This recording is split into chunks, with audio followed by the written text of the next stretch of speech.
What is a typical day like for you within this organization?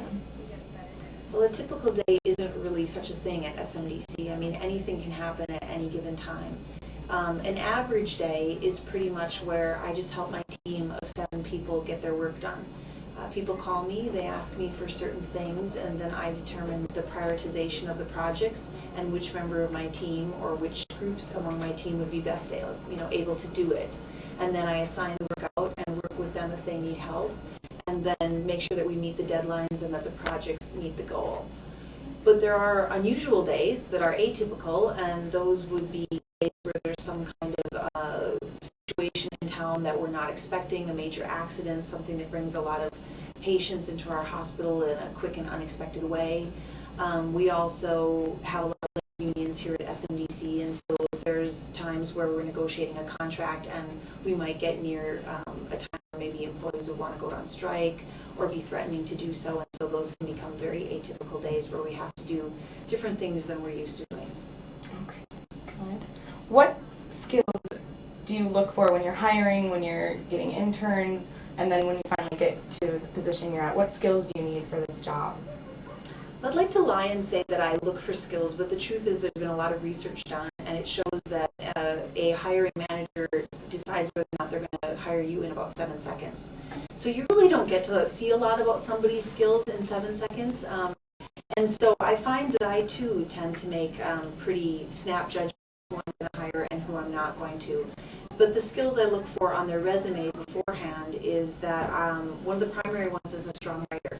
I find that if the person can write, they probably can do pretty much anything else that I need them to do as well, because in order to be a good writer, you need to have good interpersonal skills, you need to be able to use technology well, but you need to be really, organized and able to organize your thoughts on paper. So if you can do that, you're also likely to be organized in other ways as well.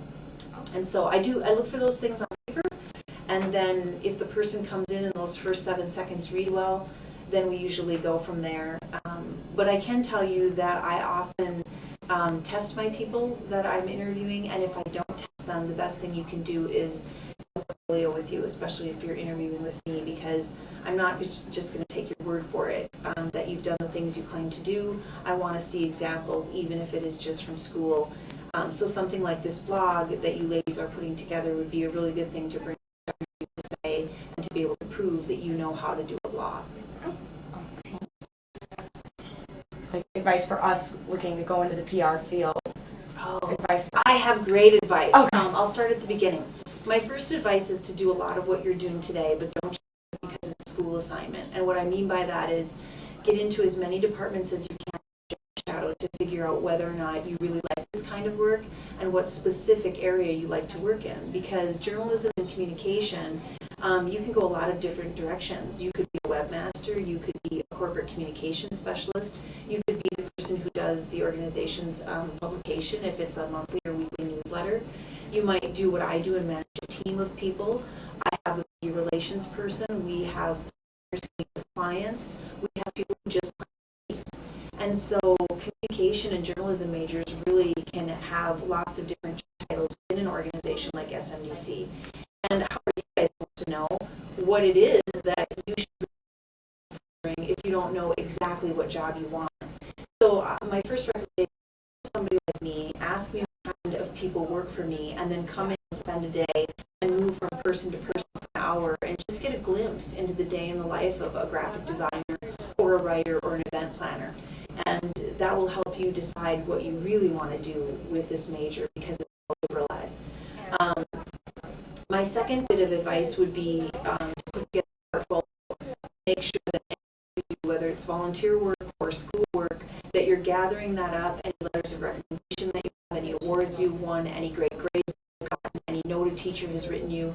Put it together in a portfolio so that when you go to a job interview or an internship interview, you have something to demonstrate besides just you with your smiling face with your dress on. You want to be able to show that you did good work, that people acknowledge that you did good work, and that you were able to be given a problem and achieve the objective. Because good work is sexy, but if it doesn't achieve the objective, then there's no point. So important. A third piece of advice advice that I would give is to try to link the job you're going to a passion that you have.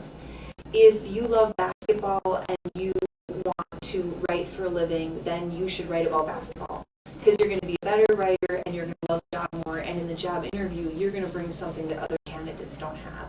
So whether it's interior design, cleaning, healthcare, whatever it is, try to match up in your job interview what passion you have in your personal life that you think would also be beneficial in that life, and use it in the interview to give yourself a leg up.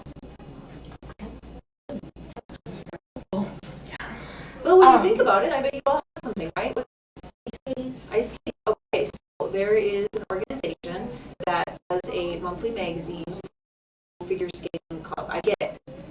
I'm trying to think of what the name of it is, but they do a magazine and I get it every month. Well, that's the magazine you want to write for. You don't want to write for SMDC. You want figure skating. So, if you go into the interview and they're interviewing a journalism major from here and a journalism major from here, and you can come in and say, I love figure skating and here's how I can prove it, then they're much more likely to hire you. Especially if you went to the local club and did any work writing to promote some of their local events and stuff, so that you could use those as clips when you go in to get your job. If you want to come and work here, you have to say something to me like,